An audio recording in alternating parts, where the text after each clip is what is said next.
So we come in studio again.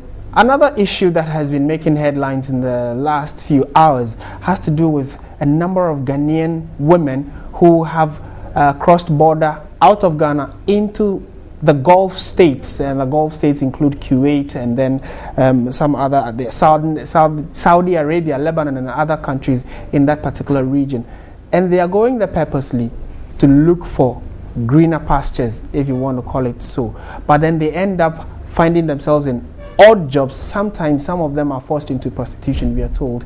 And the news is that over 2,000 Ghanaian women have so far departed the country, the shores of Ghana, for greener pastures in the Gulf state to seek greener pastures following what some have described as economic hardship in Ghana. This was contained in a report that was released by the Ghana Immigration Service, and it also revealed that some local agencies operating as recruitment agencies in these Gulf states, Kuwait, Qatar, Saudi Arabia, and Lebanon, promised the ladies some lucrative jobs which end up not helping them. So we have in studio Francis Pamdeti. He is the head of public relations for the Ghana Immigration Service, to enlighten us or give us more detail on this particular development. Good afternoon, sir. Thank you very much for your time.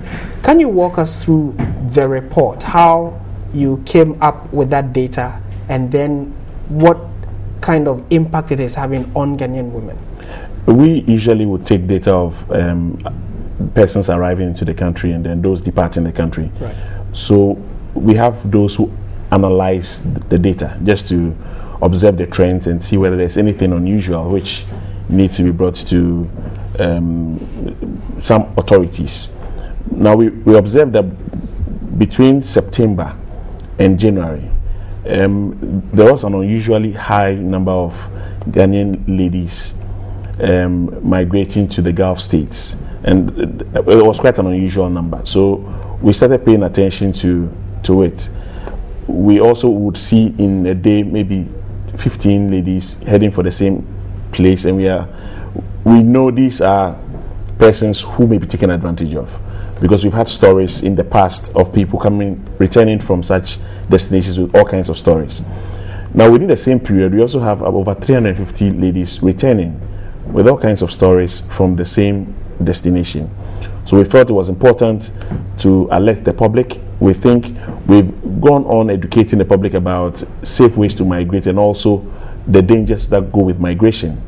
And this is another platform to educate the public that you need to dig a bit more. You don't just take what others are saying and then leave the country because you're going out there to see greener pastures. You need to talk to the right authorities. You could speak to GIS, you could speak to IOM, the Organization for Migration. You speak to them for information on which destinations to go, what the requirements are, what are the prospects, etc.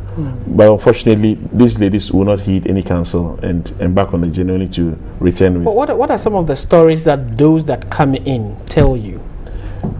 They come saying they were promised very good jobs, some as domestic helps and assistant. And I believe, your perception is what you know.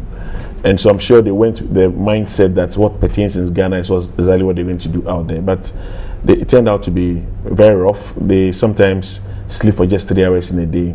They claim their employers treat them very inhumanely. Sometimes they are starved. Sometimes the men take advantage of them. They molest them sexually, etc. And those stories are quite harrowing. And so we think that we still have to drum the information that it is not rosy out there as we think.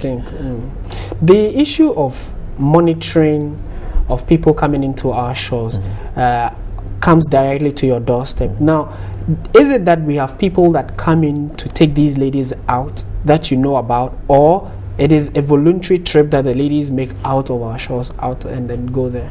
We are aware there are some recruitment agencies. You sometimes see adverts about jobs, jobs in some Gulf states. You find NGOs in that business. And so it's not a case of foreigners coming down to take them out of the country. It's a case of Ghanaian agencies facilitating the travel. And these are obviously collaborators. I mean, they are willing to leave the shores, and somebody is just facilitating their trip.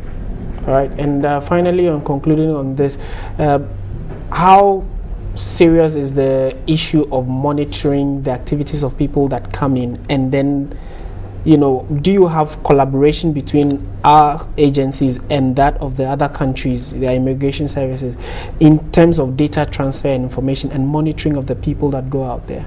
We have international organizations that help immigration agencies with information.